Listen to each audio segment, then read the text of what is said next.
convosco. Ele está no meio de nós. Proclamação do Evangelho de Jesus Cristo segundo João. Glória a vós, Senhor. Naquele tempo, disse Jesus: em verdade vos digo, quem não entra no redil das ovelhas pela porta, mas sobe por outro lugar, é ladrão e assaltante. Quem entra pela porta é o pastor das ovelhas. A esse o porteiro abre e as ovelhas escutam a sua voz. Ele chama as ovelhas pelo nome e as conduz para fora. E depois de fazer sair todas as que são suas, caminha à sua frente e as ovelhas o seguem, porque conhecem a sua voz. Mas não seguem um estranho, antes fogem dele, porque não conhecem a voz dos estranhos. Jesus contou-lhes esta parábola, mas eles não entenderam o que ele queria dizer. Então Jesus continuou: em verdade vos digo, eu sou a porta das ovelhas.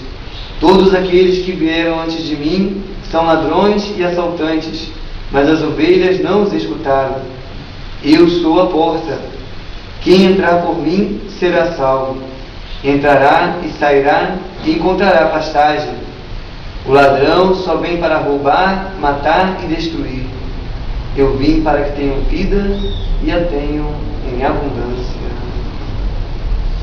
Palavra da salvação. Glória a vós, Senhor.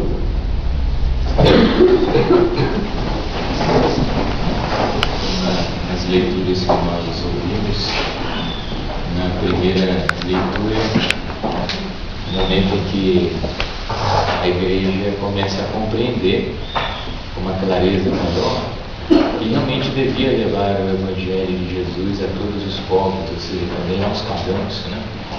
E Pedro conta a sua experiência, que Deus tinha mostrado para ele aquilo que no Antigo Testamento era considerado impuro, Deus declara puro. Na realidade, era uma pedagogia de Deus, né? Quando Deus no Antigo Testamento fazia divisão de alimentos puros e impuros, era a maneira de Deus chamar a atenção para a própria santidade de Deus, e que depois deveria levar o povo a perceber que a santidade, o relacionamento com Deus, deveria ser levado a todos os aspectos da vida das pessoas, na sociedade, no dia a dia, né? E aí Pedro então compreendeu: se o Senhor, ele diz que aquilo que era impuro agora não é mais impuro, e se o Espírito Santo vem sobre os pagãos, então significa, é óbvio que Deus quer que o Evangelho seja levado a todos. Todos são destinatários da boa nova do Senhor.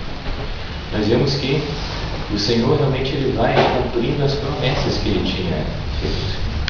O Senhor já tinha dito que o Espírito Santo viria e que eles seriam testemunhas do Senhor, levariam o Evangelho até os confins do mundo, ou seja, todos os povos. Era o que o Senhor estava já cumprindo. O Senhor estava conduzindo a sua igreja a agora se confrontar com todas as outras nações e levar para elas a boa nova do Evangelho, e muitas pessoas estavam acreditando também entre os pagãos, né? O Senhor conduz a sua igreja. Se nós somos sensíveis à voz de Deus, apesar das fraquezas dos homens, o Senhor ele vai cumprindo aquilo que ele quer realizar, aquilo que ele promete e as obras que ele quer realizar, as obras de salvação, né?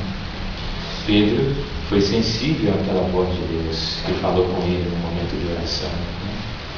Depois Pedro foi sensível à voz do Espírito que disse: esses homens que estão aí estão te procurando, vai com eles, né? Uma igreja em oração é uma igreja que se torna sensível à voz de Deus, né?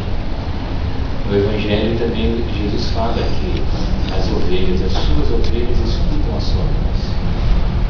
Se nós somos atentos à voz de Deus, se nós somos sensíveis à voz de Deus, Deus ele vai nos conduzindo nos seus caminhos, mesmo com as nossas fraquezas, mesmo com nossas quedas. O Senhor ele vai nos conduzindo, ele vai conduzindo toda a igreja.